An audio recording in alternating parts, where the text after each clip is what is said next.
what I did last night is I basically just opened up the neck and the upper thoracic region and pulled out the trachea, and I pulled out portions of the larynx. And you can see the trachea. I mean, this is nothing more, nothing like you don't see on the cadaver, but you do see the bands of light and dark that represents the banding of the C-rings and the annular ligaments.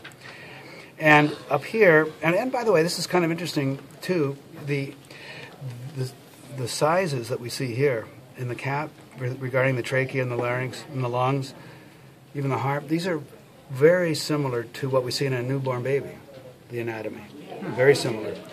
But the trachea is quite a bit shorter in humans, interestingly enough. Well, actually, it's not that much shorter in a newborn.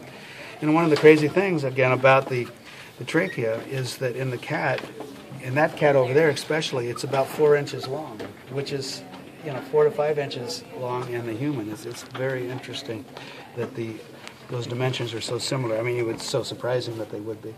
Anyway, right here is part of the thyroid cartilage, and you can see cricoid. You can see the cricoid right there. But this is really what I want to show you. If you cut way up here where I did, down and just with scissors, just free up with one big cut the larynx and turn it over, there's the epiglottis right there. Isn't that cool?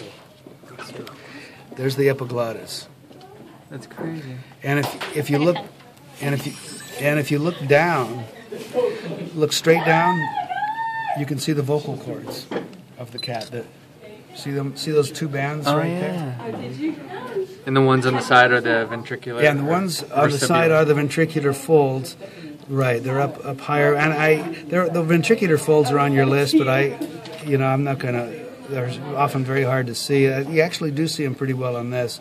Right there is one ventricular fold, but what you can really clearly see are the two vocal folds, the meow folds in the cat.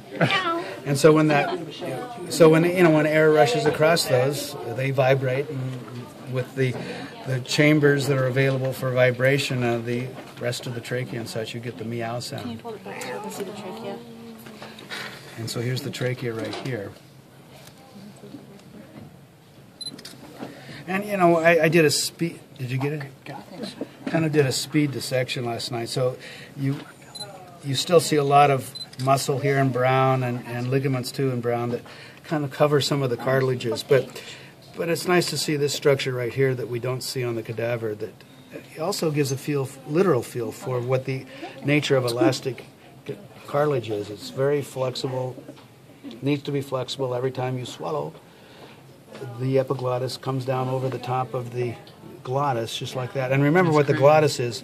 The glottis is nothing more than the space in between the vocal folds. So you're looking into the glottis right there. So ventricular folds close under it, and then But what's kind of ironic about the cat? In fact, for almost from the majority of four-legged creatures, compared to four-legged mammals at least, compared to humans, is that the epiglottis isn't or the ventricular folds, for that matter, that also help to close off